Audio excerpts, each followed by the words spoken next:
Bravely we prove in our striving, trudging together each day. Where there's a will, there's a way. The views and opinions expressed on Trudging Together are solely those of the host, co-host, and our guests. They do not necessarily reflect the views of any organization, fellowship, or other entity, and definitely not your boss, your neighbor, or that one guy in your home group. The content of this program is not intended to replace medical, psychological, or professional advice. If you're looking for that, please seek guidance from qualified professionals who spent way too many years in school. What you'll hear here is based on lived experience, recovery journeys, and the occasional bad coffee-fueled joke. Trudging Together is not affiliated with any 12-step fellowship. We are simply people sharing our stories and walking this path together, one day at a time. Thank you for joining us, and remember, recovery is serious business, but that doesn't mean we can't laugh along the way. Almost didn't make it to the camera in time. I had to go wash my hands. Because my finger is killing me, so I'm going to put this on it. Diclofenac sodium topical gel 1%. It's for arthritis pain. That was another lie they told us. Cracking your nails would give you arthritis. It's not true, just so you know. You know what causes arthritis? Getting old. The number one cause of arthritis, oldness. Things get wore out, man. It's not surprising to me that my right middle finger is the one that's out after all the flipping off I've done in my life.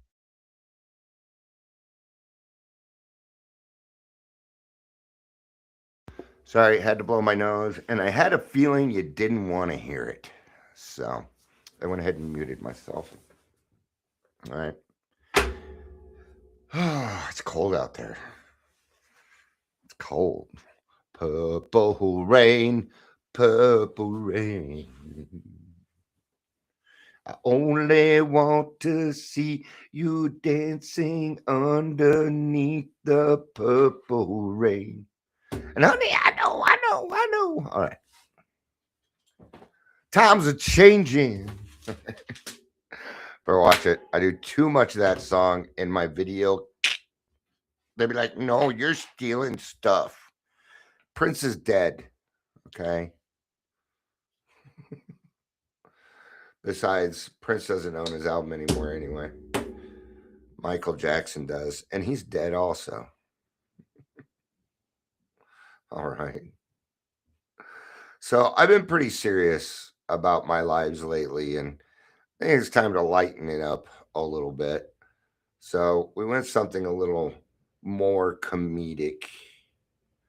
I decided that things went so well with Jeff Allen that I've decided to ask a few more comedians if they would like to come on. We'll give it a shot. They're most likely going to say no. I probably won't hear anything, actually. I've not heard of them. Mark Lundholm, who seems like he's pretty cool, and John Lear. John Lear was the caveman in the Geico commercials. Yeah, so easy a caveman could do it. He's that guy. All right. The caveman person that gets all upset. He's that guy. All right. So we're trying. If I can utilize others like Jeff Allen, who is a great guy, whether you like his comedy or not, he's just a good guy, man. I love it when people who are noticed a little bit more, that are more popular and things like that, that utilize and understand that they have a responsibility. Yeah, you have a responsibility. If you're a sports star, if you're a singer, if you're a famous actor, you have a responsibility, a bigger responsibility than most other people, to set a good example. Now, some actors, they just need to stick to entertaining us. I can't think of any off the top of my head, but yeah, we pay you to entertain us, not to give us your political views. No.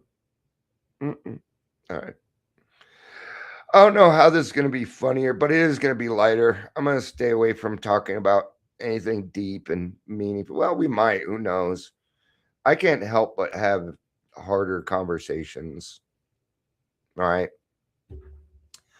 Oh, hey, Angela. How are you? Good to see you. Angela says, "Hey there, everyone. I finally got a chance to glance in. Yeah, you must be pretty busy. Get out of here, Katie. Making my pants all staticky. Static pants. Should be a kind of pants. Presenting static pants." Oh, right. But I mean, recovery can get big. It can get big fast too, right? So, there are a lot of things that, and things nobody warned me about sobriety. It's just a good title. I can't sit here and say that people didn't warn me about things in sobriety because they most certainly did. My sponsor did, other people in the program. Still kind of happens. How about that pink cloud? Did you get the pink cloud conversation? Yeah, you did. This too shall pass, and it probably pissed you off a little. I was just trying to give you a heads up that when our heads in the clouds, our feet need to be firmly placed on the ground. That's where God's work is done. It's not done in the clouds, right? It's a matter of meeting people where they're at, and your pink cloud may go on for months, and good for you, man. Go for it. Okay. But keep those feet firmly planted on the ground. So, yeah, I've been pretty heavy lately. And today we're talking about laughing and relating. And sobriety can be serious business, but it doesn't always have to be. There's a lot of great things to enjoy in this life. We didn't recover and become different people so that we could continue hating life or not seeing some kind of beauty in it. Isn't it neat that we can get to a place where, it's the same forest. The forest hasn't changed, but we can see it differently now. We have a new perspective, right? Where the trees, there are a few trees that just made the whole thing bad. Okay. I'll use an example. Religion.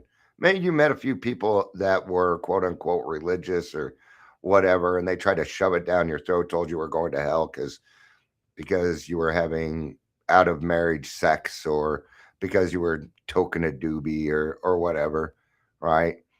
And what we're saying is don't take those few people and determine that religion is no good. Would it be fair? Would it be fair? We can't lump things together like that. We are still individuals, right? I'm not saying that there aren't bad people and I mean, look, we're the misfits. Okay, we were the bad apples. So to think there might be a couple of bad apples in the recovery community, right? And by bad apples, I just mean, not doing the work yet. That's what I mean by that. All right. So nobody warned me that sobriety would be this weird, man. It's crazy. And it's weird because you can't describe it. You can show it. You can show the appreciation. You can show the gratitude. We can do a lot of that. Right? But you really don't get it until you've been there. You can't transmit something you do not have, right? Kind of like when we talk about loneliness.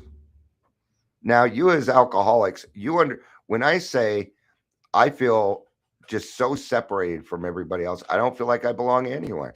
You know exactly what I'm talking about. You know the exact feeling that I'm talking about.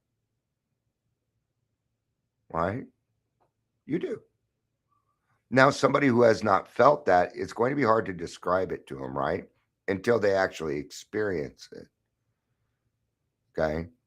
Does experience or education get more people sober?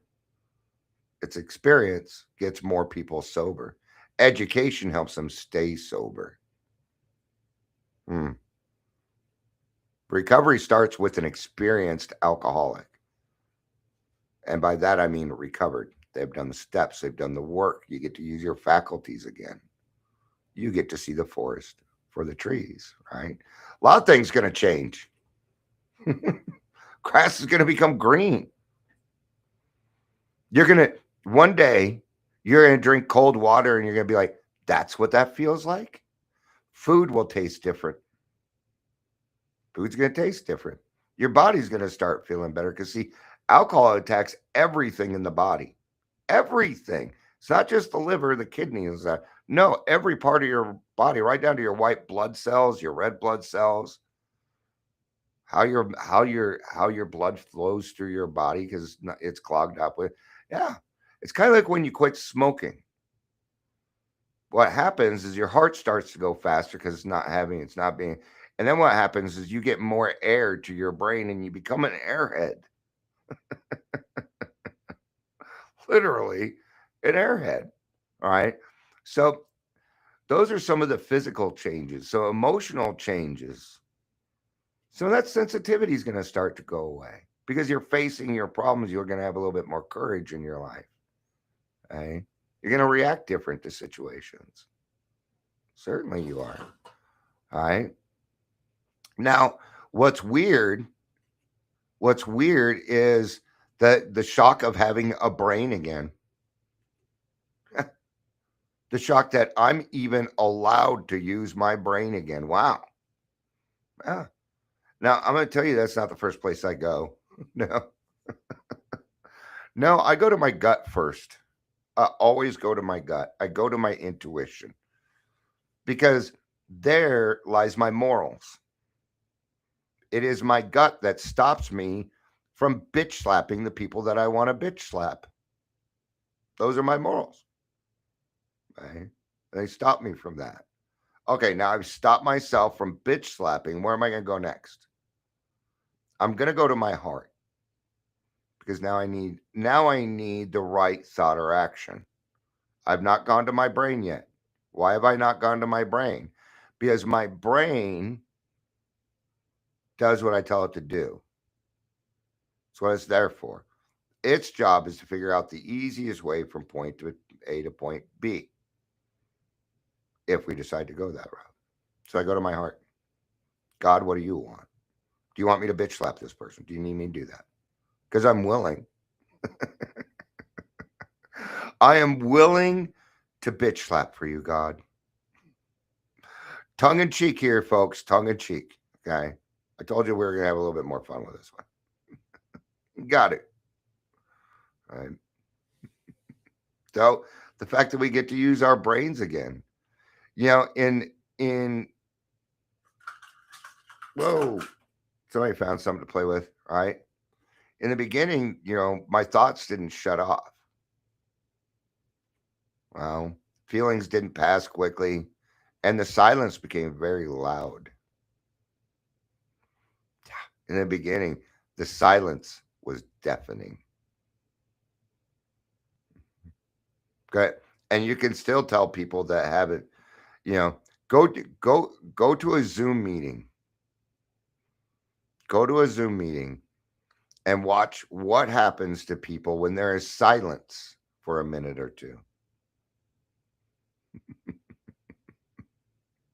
Now, the way I see it is if we're sitting there in silence, but sitting there in silence doesn't bother me. It's the fact that we're in a meeting and we should be talking about what's going on. But let's say I have no say-so in this meeting, so I'm going to have to sit. So what? You'll see when people get really uncomfortable, they'll start turning off their cameras. And sooner or later, so you speak, I can't stand the silence. It is because they haven't found the answer yet. It's okay. All right. So nobody warned me that sobriety would be this weird, right? I said that earlier. So you're an alcoholic if you get sober and realize your brain has a 24-hour shift with no manager. Always going. Blah, blah, blah, blah, blah, blah, blah, blah, blah, blah, blah, blah, blah. Yes, I made some. I'm ripping off Jeff Foxworthy here a little bit. If you're a redneck, win. I'm being very clear that I am stealing his line, okay? But it can't be stolen considering it's just the English language and you can't, right? I found out that boredom was not an emotion. Boredom is not a feeling. I might get frustrated because I'm bored. I might get angry because I'm bored. I might get a lot of things because I'm bored. But being bored is nothing. It is not an actual emotion because nothing is wrong, but nothing is happening. And you got to learn how to sit still.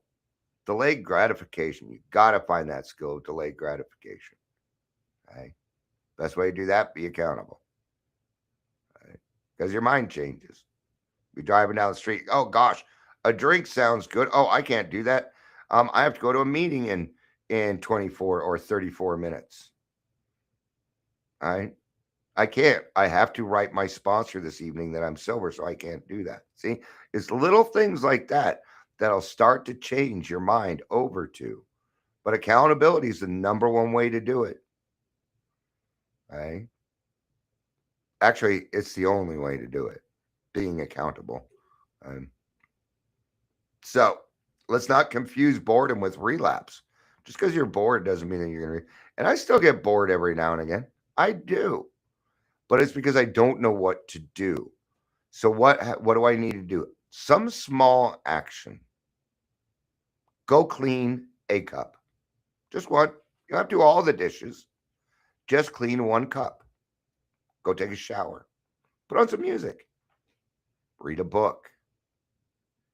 But do not be going to your husband and wife saying, I'm bored. They will give you chores to do. Okay? And we're not 5 anymore. We have to have some emotional regulation. Right? Because what I do when I was bored with a kid, well, I went and picked on my mother. I caused chaos is what I did when I got bored. Okay? So here we are again. You know you're an alcoholic if boredom feels like a medical emergency. I'm bored. Call for an ambulance. We do. We win. We win. We win. Right? Call the press. Dion's bored. Go bitch slap someone. There you go. Go get in a bitch slapping contest. That'll get you out of your boredom. All right. Priorities start to get all weird. You're like, oh, wait a minute. I actually need rest. When I was drinking, sleeping and eating were inconveniences. They disrupted my drinking. There were not enough hours in the day when it came to my drinking. Now there's too many hours in the day. Weird. So that switched on me? Yeah. All right. Now, if I get bored, when I get bored, not if, but when, all right, I do something. A lot of times I go live. I'll just go live. It's when I have like 20 minutes of nothing. That's the one that gets me because I don't really do anything that's only 20 minutes long.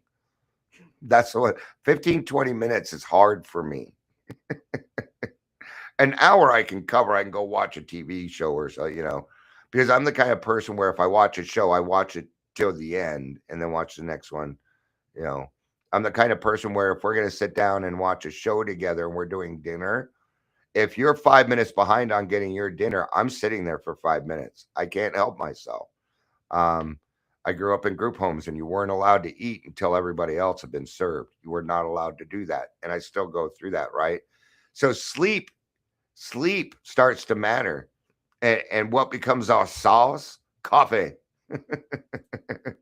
Boy, do we love our coffee. Sludgy, crappy, crap coffee. All right. You go to an AA meeting and what's there? Well, it's coffee. Gotta have coffee. I got coffee right now. I don't care. And I take my coffee like I take my beer, hot, cold, or warm. Doesn't matter.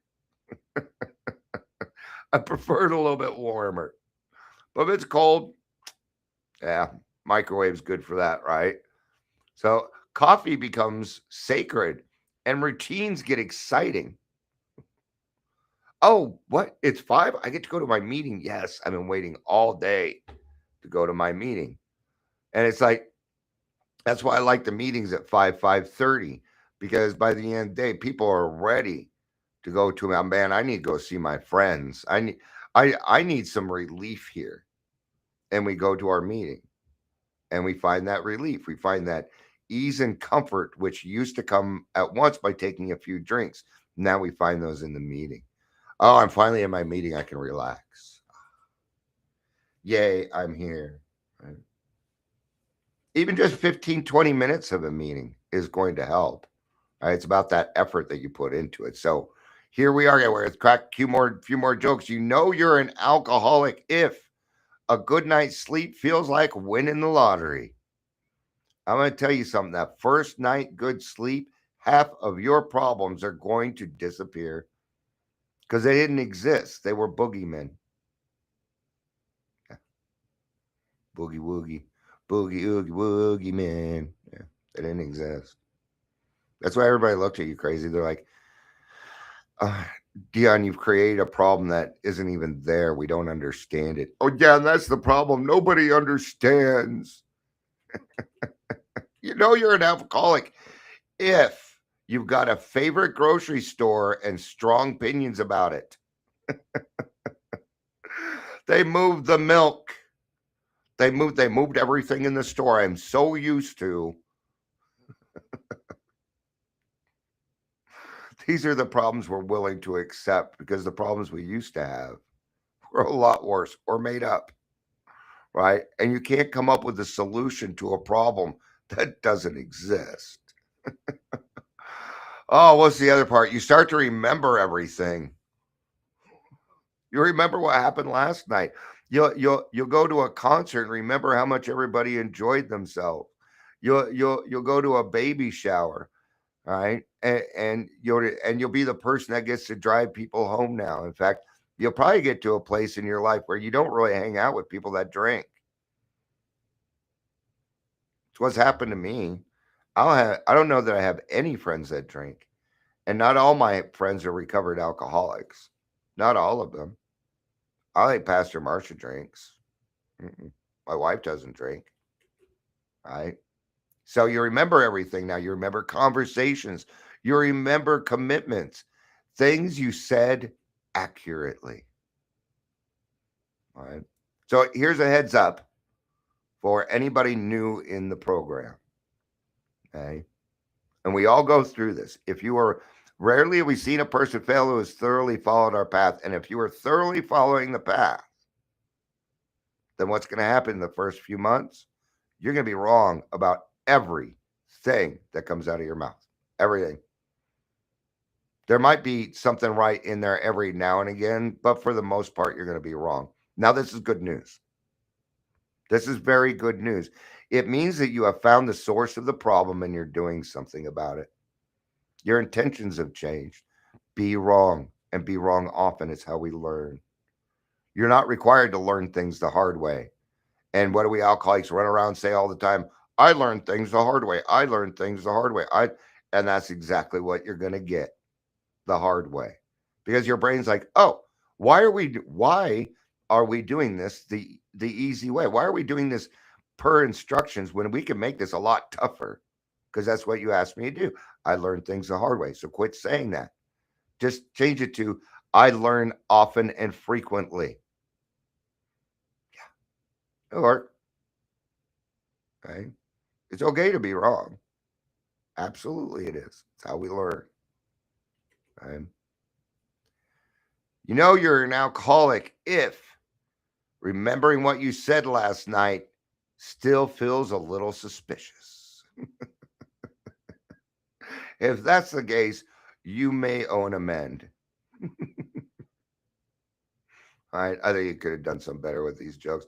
Because mine are more like, if you have ever woken up in a stranger's bathtub, you might be an alcoholic. See, it's got it backwards. That's what's going on. That's the problem here. I just caught that. ChatGPT gave it to me backwards. If you have ever woken up in your own vomit, you might be an alcoholic. If you pass out and come to, you might be an alcoholic. All right. What's the next thing? Feelings stick around. And actually, this is the hardest one. It's these feelings, man. They're in the beginning, man. It was a jumble of just stuff. And it took a little while to kind of weed through these things and get to cause and condition, right? And it was a 4-step that helped me do that. The repetitiveness of the 4-step made me realize that I was doing the same thing over and over and over again, expecting a different result. It wasn't the 50 different ways I was manipulating. It was the one way that I was manipulating in different ways to try and get a different result that never worked. Why? Because it didn't exist. I would make problems up, right? So sad doesn't leave after 10 minutes, but joy doesn't either. We are no longer putting Band-Aids on something that requires a tourniquet. In the beginning, we've got to stop the bleeding. And a Band-Aid ain't going to do that. It requires the right tool. All right? Emotional endurance is learned. I like the way they put that. Emotional endurance. There again, that is just learning the skill, the art of delayed gratification. Not getting what you want right now. Right now. Okay, well, you know what? I'll drink tomorrow. You were going to get sober tomorrow, so why not go ahead and drink tomorrow? Why? Because tomorrow never comes. Doesn't come. You can drink tomorrow all you want, and you won't get drunk. Take that for what it is, right? Nobody warned me feelings don't come with an off switch, and they don't. Mm-mm. I've had to learn how to work with my emotions, not against them, with them.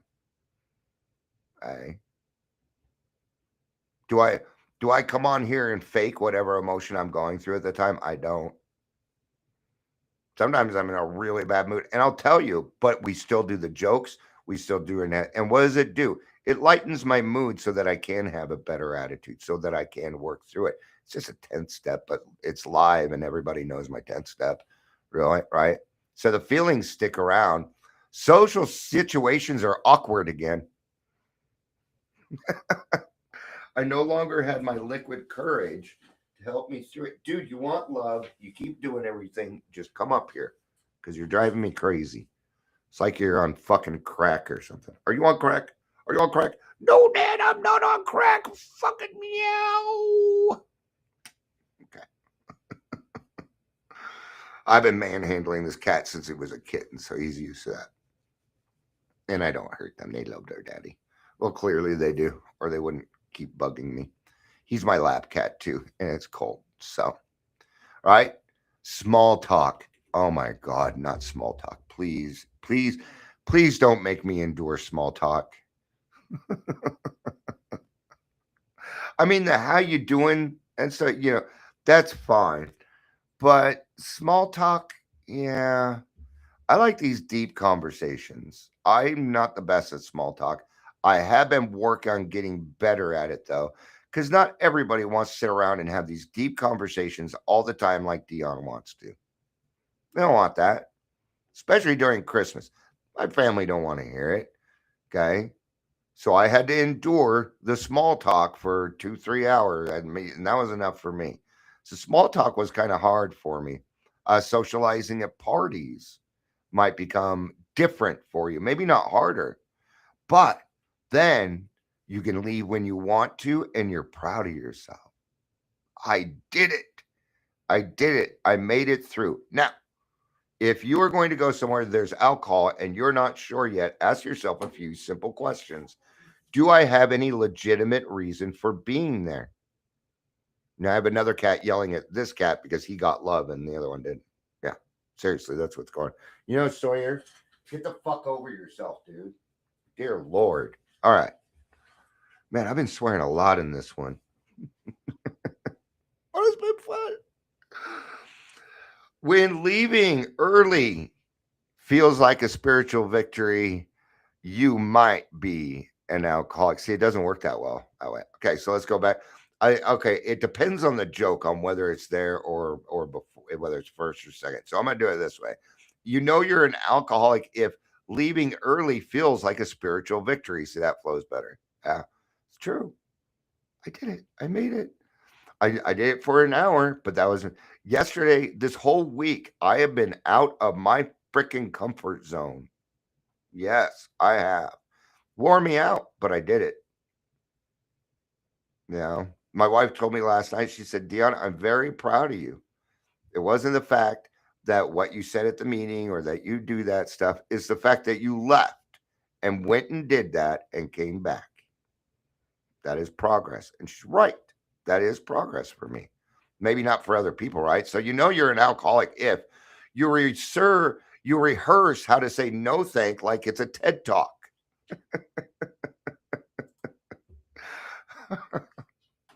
You don't have to come up with reasons to tell people that you're not drinking. You want to drink? No, thank you. You don't want to drink? I said no, thank you. I've got one. If people, and I'm gonna tell you now, you're in the right place. Nobody really pushes you to drink. The only people that push you to drink are other alcoholics that were your friends, and they are not your fucking friends. Okay? But be a good example for them so that maybe one day they'll want the program. Get yourself to a place where you can be around that and not have to want to drink yourself, and you'll be better. All right, I got to kind of start to wrap this up because I just looked at the time. So what is the unexpected good stuff? Peace, trust, self-respect, laughter without regret. Nobody warned me sobriety would feel this normal. But is it normal? Does it feel normal? Sure doesn't feel like the norm, does it? But now people think that we are normal people, and that's what it's trying to say. Kind of cool. So, why humor matters in recovery? Number one, laughter lowers shame. It gets rid of it. Yeah. I laugh at myself often. Sometimes I just do things that are silly, and I think it's funny. Humor creates connection. When I can sit here and make jokes about your and I's alcoholism, we're connected more, whether we're in front of each other or not. We become a little bit more connected because we shared in something that was hard, but we were able to add a little bit of humor to it. Okay, we survived blah blah blah blah. We survived by not taking ourselves so darn seriously. Rule 62. Right. If we can't laugh at this, we won't last. We're not gonna make it. Right. So sobriety didn't make me boring. It just made me present enough to notice how funny life already is. So let's go ahead. I'm going to tell four more of these, and then and then we're going to go ahead and wrap up. All right. You know you're an alcoholic if peace feels unfamiliar. These aren't as funny though. You know you're an alcoholic if nothing feels like a relapse risk. You know you're an alcoholic if you trust coffee more than people. And last but not least, you know you're an alcoholic if you still don't trust a good day. Yeah. Have things have ever gone so well for you that it feels like the other shoe was going to drop and it never did? That's alcoholic thinking. Well, the shoe always drops it. That's when we were drinking. It doesn't do that in recovery because we didn't create another shoe to drop. So, all right. Well, I wanted to lighten it up a little bit, and I hope we did that. Recovery could be a lot of fun. Not everything is serious. Okay. Find you a home group. Get involved in those inside jokes. We got inside jokes in grassroots, right? If you show up late, we call you a wizard. Okay. So do yourself a favor if you want to find out what we mean and come join us at grassroots, but show up a little late and then say it in when you speak, and then we will tell you what we mean by you're a wizard. Thank you all for being here. I appreciate it. I love you. You know I do. Peace out.